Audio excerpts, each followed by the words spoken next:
Cool. All right.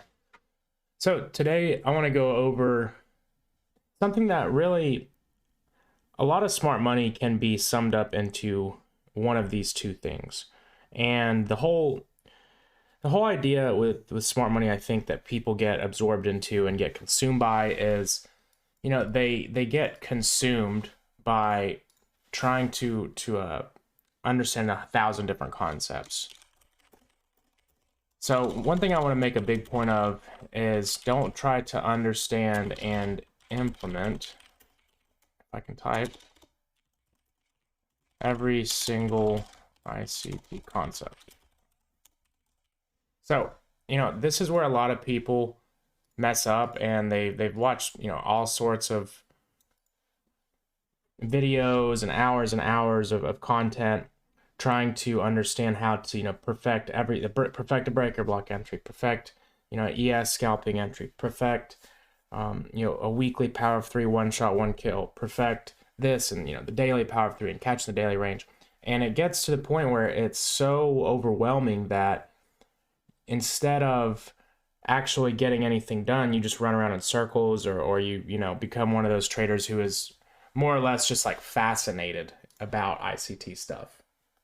Or like just hindsight, like, oh, this is neat, this is cool. But at the end of the day, you really have to spend time figuring out what works for you and perfecting whatever it is that you understand the most, or what's working. So if you try to watch, so many people, they'll watch all of ICT before they even trade.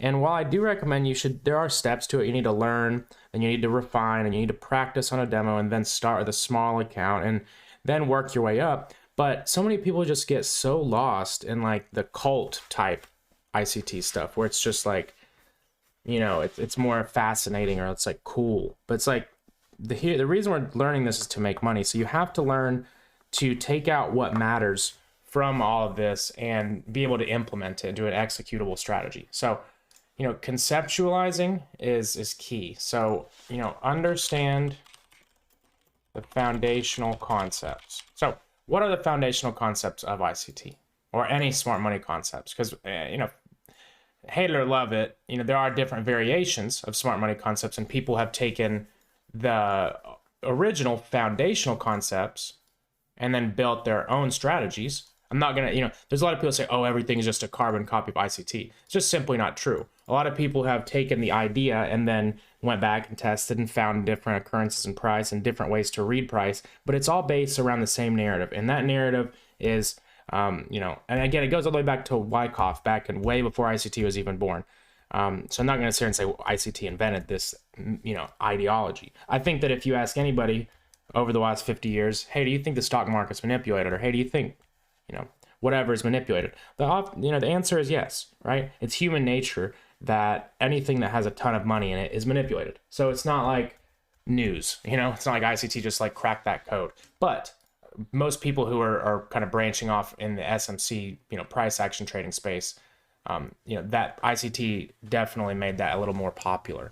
So, but you have to understand the foundational concepts. And these patterns are occurrences that happen across all time frames. They happen at key points of day, or they happen at key points of the year. And they kind of ties nicely into the last lesson, which was the time and price lesson. But really the value and what really started to make ICT stuff click for me was understanding, how to I guess generalize the teachings and then use them for yourself. So power of 3 is going to be one of the patterns we're going to talk about today. So, a lot of people call it AMD, and they'll say like, oh, AMD isn't power of 3. Yes, it is. It 100% is. Go back to old ICT, it's literally called accumulation, manipulation, distribution. Now, this concept, oftentimes plays into Wyckoff. So I'm not going to say they're one are right or wrong. They're just different ways of interpreting it. But what are the premise of both is that the market is being manipulated, and then that liquidity is taken advantage of. So again, accumulation, which is where we get that the market is being manipulated, so to speak, because we're building up a range where there's all sorts of people with stop losses or buy stops, sell stops, whatever kind of orders. There's a lot of liquidity on both sides of the range. So all that is just a range is being engineered because let's say if a massive player wants to get in, they're going to need liquidity to do so. So they're going to have to create it. That's why they call it engineering liquidity. And they do that through the chart. And this is, we talked about what market makers do in the liquidity episode of this crash course, which like Citadel, it even says in their websites, they make for a tradable market. So what does that mean? Well, that means that if you are a massive trader or, a massive player, you're going to need to, have available liquidity. And market makers are able to manipulate markets and kind of keep things under control, keep things attractive to traders. So if we can understand that everything kind of is based off of the whole AMD or the whole manipulation, right? Then we're able to really look at things, like a lot of people call it the Judas swing. And I remember for the longest time when I was trying to learn this, in the first month of like the older ICT stuff, he talks about, the 4 types of the market, the expansion, retracement, consolidation, reversal. And also talks about the different characteristics of different sessions, where we have the Judas swing in London and consolidation in Asia and subsequent expansion during London and retracement and then expansion in New York. So again, what does this all come down to? It comes back to the Asian session and that concept, which is accumulation. So again, accumulation, manipulation, distribution. And this is literally everything about smart money concepts can be summarized into this right here. So whenever you're trying to look for a model, and you can, let's just say if the market has given you some price action and, let's say there's some point of interest down here, whatever it is, fair value gap. I'll draw something a little prettier. Fair value gap or whatever the fuck it is. It doesn't matter. It's just an area of interest. All fair value gaps, demand or order blocks or liquidity pools or mitigation. I mean, all of them, what are they really? They're just an area of interest. They're just somewhere where you look for triggers. So you want to see accumulation near those areas, right? And then, the manipulation is the sharp push. And that's where we look to get involved. But nobody really looks like this. Like a lot of courses will teach it like, oh, this is just a liquidity sweep. And that's what it is. It is that. But when you really think about it, every time that a good trade happened, there was accumulation, manipulation, distribution. Whatever time frame it was on, it doesn't matter, but you're able to go back, and most trades, they were in some form or fashion the power of 3.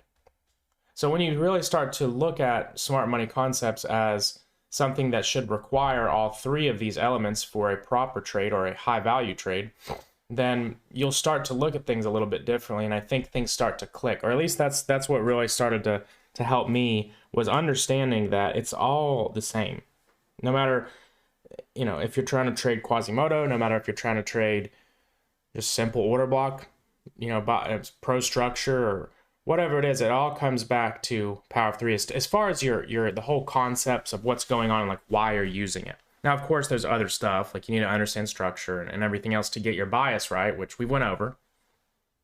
And I'll have another episode on bias in this series, but once you can grasp that everything comes back to this right here, as far as you getting involved, it'll save you from getting into a lot of low value trade setups.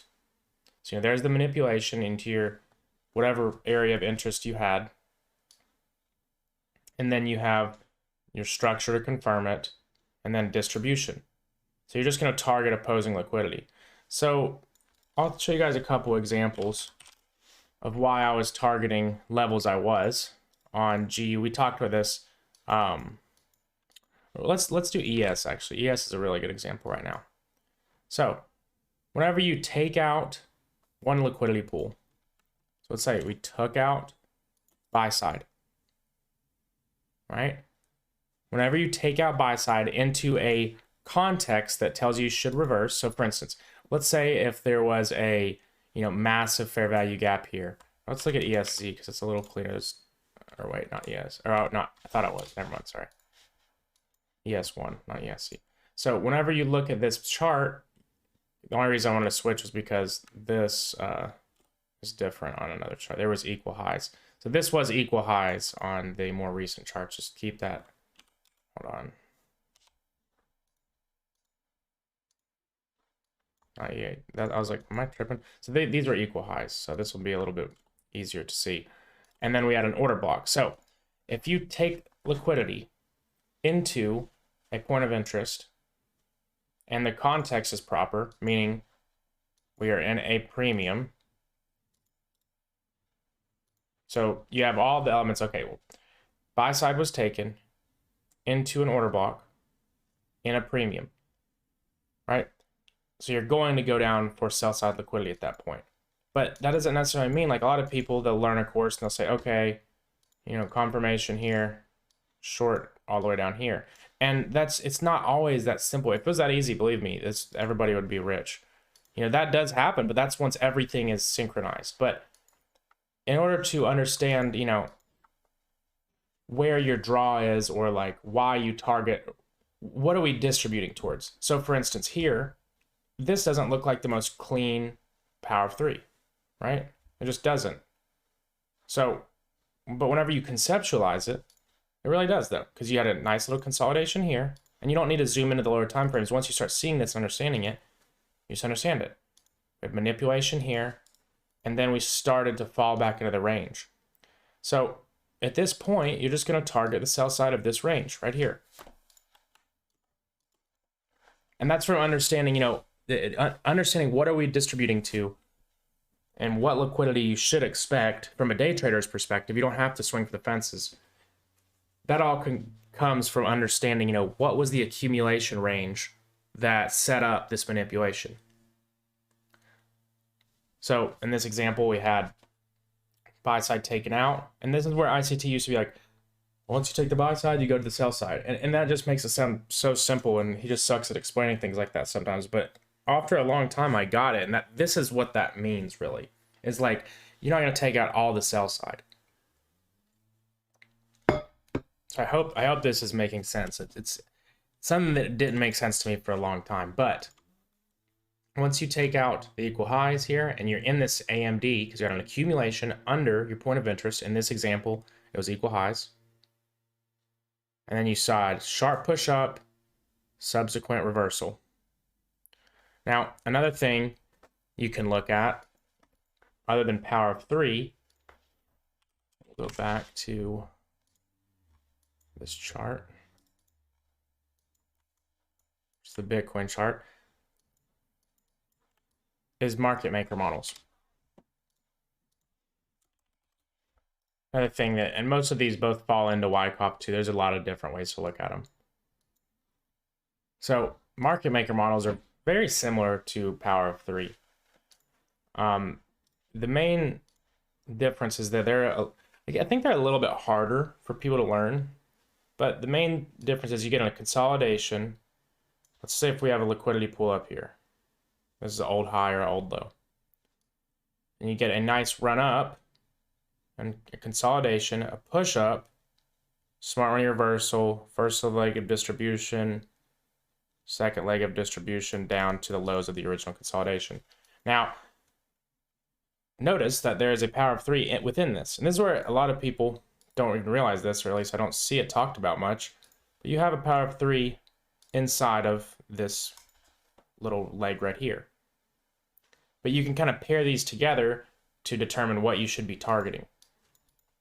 For power of three, it's kind of the safe way is just targeting the original accumulation. But that's really the same thing you're doing here in a market maker model. So what you're actually doing is visualizing the process of order pairing.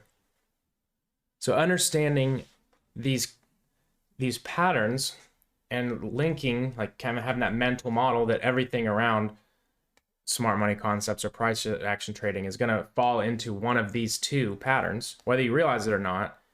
Once you start to see that, it's going to help not only with what you decide to trade, but with your bias and with your targeting.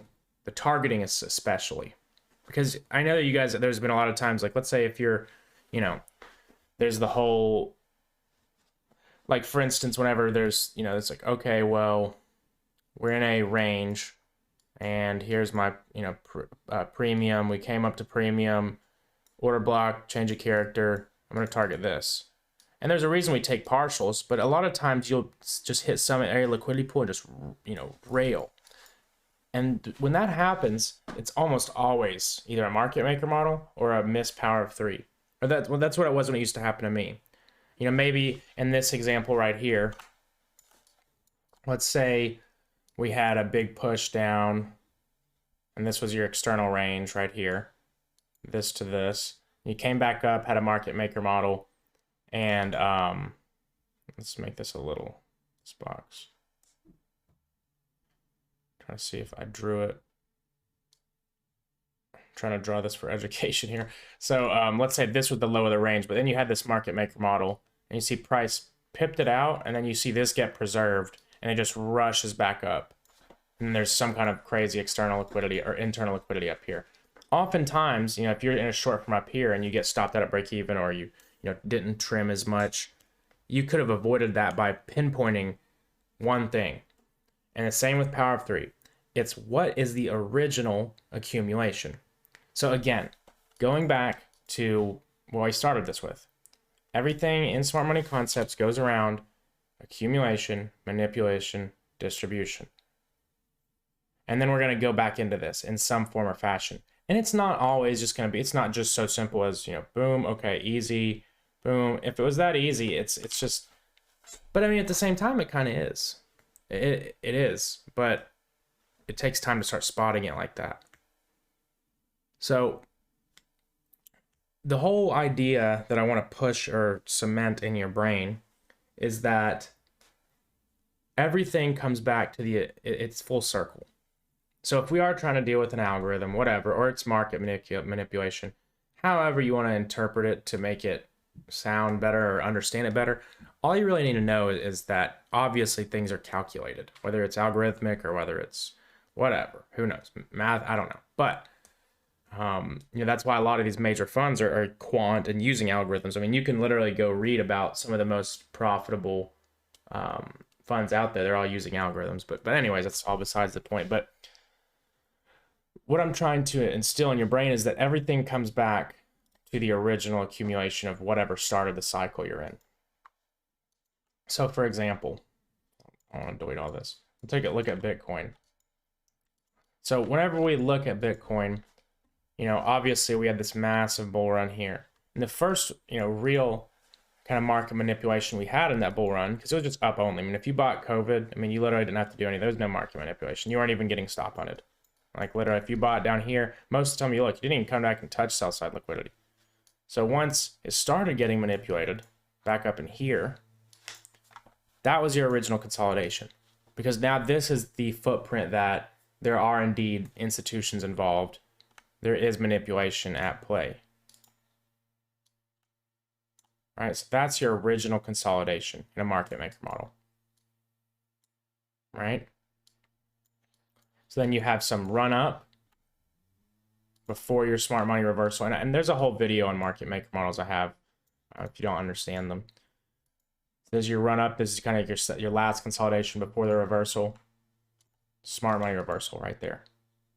Second or first leg of distribution. Second leg of distribution. Sell side liquidity taken out. It's not on this chart, but it is on nearly everything else. But let me just put this low for now. I'm on Bitfinex if you're wondering why it's weird. I just don't want to mark my other charts up. But the whole ideology here, and you can go on a weekly and say it was the weekly power of 3. Right? Accumulation, manipulation, distribution. It's the same concepts. Again, and now this is on a daily chart on Bitcoin. But you can do the same thing on 1 minute charts. Here, actually, let me find I have a, so I can find an old post. Because I posted a video or a picture. Is there even like a way I can do that? I have a picture I posted on here that's, I think it's this. Yeah, right here. So this is the 1 minute of a, trying to open a new window. Okay, the quality is terrible. Let me try this a different way.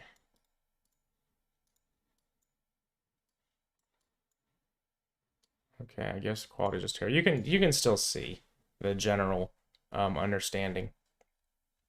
But this is on a 1 minute chart. So the same occurrences happen, and this was just, there was some kind of point of interest. So it looks like a fair value gap fulfill on the 1 minute. So the price had this original consolidation, run up to support, smart money reversal, second leg, and so forth. I didn't map them all out. But the point is, at some point, you know, if you don't look at this like this, you would just look at like, okay, break a structure, choke. But how do you know necessarily when to trade? Because if you look here, there's a change of character there. It got stopped out. But again, it's just being aware of the whole process of order pairing and the whole manipulation process. It's not always going to be just as simple as, you know, POI choke. Like, you know, here's your point of interest. Bam. Okay, trade. You know, target the week low. It's just not that simple. It's just not, right? If it was that simple, we'd all, I mean, sometimes it's free like that, but once you understand things from, you know, these patterns perspective, I think it's a lot easier to kind of protect yourself from getting into bad trades. And also, I mean, it just helps a lot with bias. It helps a ton once you start to understand them and realize that they're so overcomplicated. They're not that, you know, hard. So again, the whole point of the power of three, we'll look at this, and we traded a lot of these with crypto. Like we'll just go to some we traded. Verified. Oops. It was perp. I hate BitGet, man. They fucked up TradingView. Nobody wants to look at BitGet. So here's the power of three. So we had a consolidation, manipulation, distribution. We caught this too. I don't know if you guys have, some of you guys may have not been in here. This is like last month or 2 months ago. You can go back and look in the crypto trades, but the whole idea of the power of three is to catch the move once it falls back into the range. So this can be a kind of an added discretionary confluence for those who are trying to trade with market structure confirmations, and use it as kind of on top of your market structure and your point of interest and the rest of your trading plan. You use it as like an extra guiding light. So for example, we have a consolidation here. And if we manipulate out of that consolidation, we have a sharp push out of it, and we are to continue, we shouldn't see a sharp push back into this. You know, if you have just a range, big push out, and then it comes right back in, that shows you that these stops were being bought by a very large force. So that's exactly what we see here. We come back to the range of displacement, and as soon as I get that kind of confirmation, notice we're in a fair value gap. I literally got messages where people are like, why are you longing right into this fair value gap?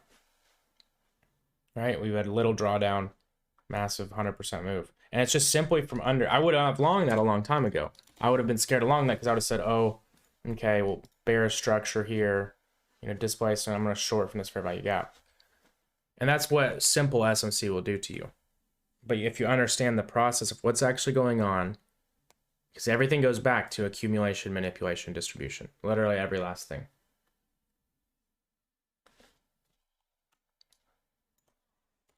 We can look at Bitcoins as well. And this is why we've been calling 25K for so long. Accumulation, manipulation, distribution.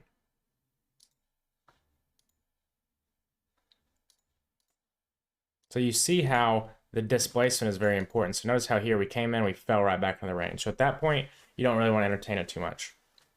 But once we come in, you know, close a full-bodied candle like this, something like that, that is where you look. And you're not going to always get... Another thing this helps with is you're not going to always get a retracement. So like, for instance, a lot of people may have, you know, had this shift and they said, okay, I'm going to wait for price to come back down to discount. However they mapped it, you know, the lowest low, whatever. They're okay, and it just doesn't. It's like, oh, this is easy. Fair value gap at discount that caused the break of structure along there, and you're just left in the dust. And it's from not understanding that there's no reason for us to fall back down to that level. There's absolutely no reason to come back because if you understand the process of order pairing, well, they've already been paired. Market manipulators have already gotten to the market all in here. Why would they need to bring price down? They're going straight for buy-side liquidity. And this can help you, whenever, if I'm on a 1 minute and I see something like this here, I took this trade the other day. Let's do ES instead. I took this yesterday morning. It was like at 10 a.m. I could have held it. I was kind of sick after. So this was, let me draw the liquidity out.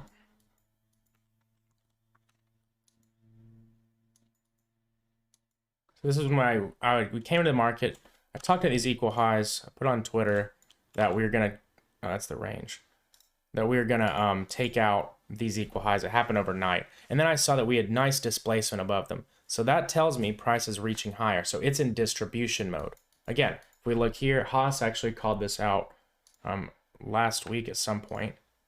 Again, consolidation. So it's our accumulation, manipulation, distribution. And this caused me to take a loss. We took a loss together on ES, I think, in this day, right in here.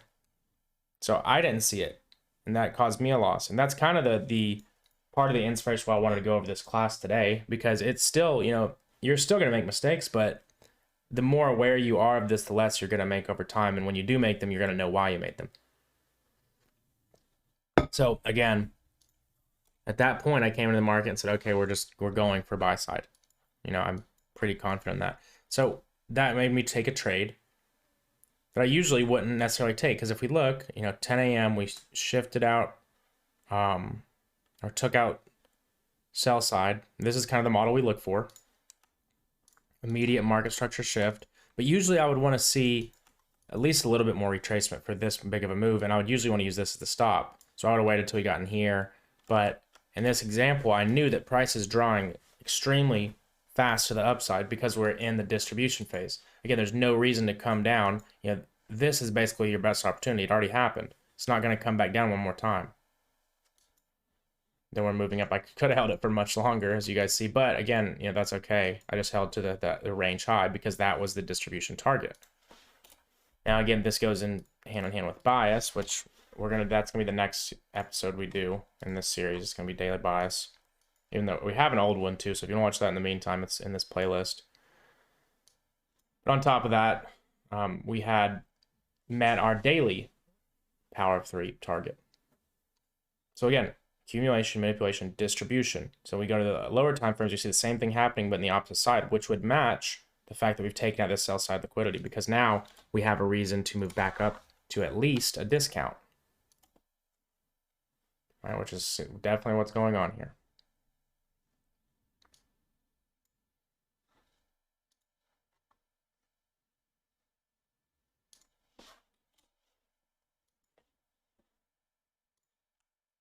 Like that level for yes. But that was the gist of what I wanted to go over today. We can answer any questions, anything you may have, and that's a little shorter than usual, but I don't want to just kind of beat on a dead horse. I think I got the gist out of those two patterns. Yeah, if anybody has any questions, go ahead and bring them out now.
Are we still in link? I have no idea. That wasn't That wasn't my trade.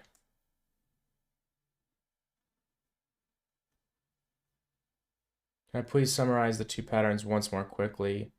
Like just the name and what to look at. I heard the second, but not the first. Sure, yeah. So, power of 3 is the first one we went over, and it's accumulation, manipulation, distribution. So basically, it's just the cycles of the market. It's everything that is in smart money kind of goes hand in hand around this. So it's just, you know, if we look at smart money, mainly it is price being manipulated, liquidity being taken into a, I'll just draw like this, into a point of interest. So we'll say that this is the point of interest, whatever it is. It could be an order block, breaker block, liquidity pool, whatever. You're going to want to see price consolidate above it, push down into it, maybe hang out there for a second and come back into this range here with force, with displacement. And that indicates that these stops were bought up down here. All the people got stopped out here. And then there was some old level that was mitigated. Now, or this can be another low. It could be just another higher time frame low. And again, any point of interest. So then once the price comes back up into the range with force, you then target the range high. So for a live example of that, or I guess a chart example would be something like this. Got a consolidation, a massive push down. Also, this was inspired by the FTX crash, so massive manipulation. Everybody said, oh my God, crypto's dead, it's over, it's done for, right? All the news blogs are posting that crypto is done, scams, be careful of crypto scams. And guess what happens? All those people who sold, whales bought it up and pushed it right back up to anybody who wanted to short.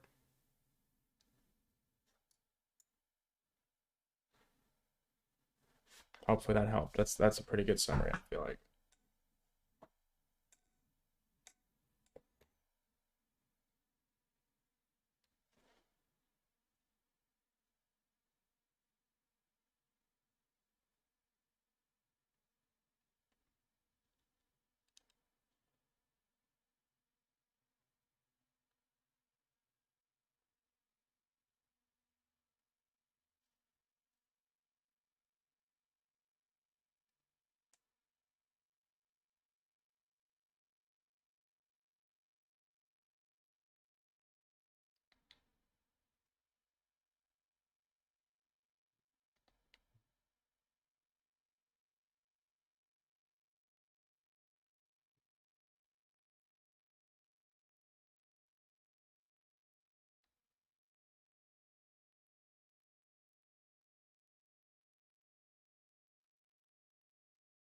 Cool, I'm glad. Yeah, the stream will be posted to YouTube. And yeah, definitely, Mr. Manny. I mean, at the end of the day, like, I think it's clear. Like, I don't know if it's someone or a bunch of whatever. Who knows what? But at the end of the day, it's pretty clear that we see that the market has manipulated. We get pushed out under a level where everybody thinks we're going to go down. We come right back up. There's tons of and that's pretty much all smart money right there. When you really think about it, that all of it comes back to some form or fashion of that.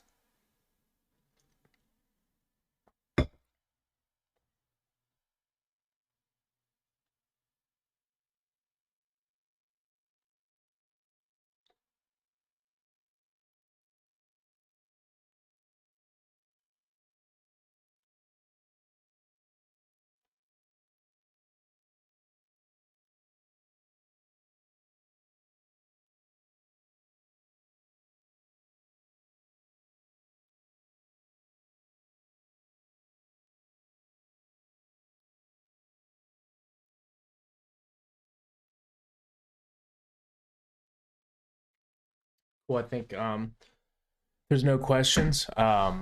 Just keep me updated if you guys watch this later on. If you're watching the recording this and have questions, feel free to ask me. Anything, DMs are always open, and I will see you guys on Tuesday. Have a good weekend.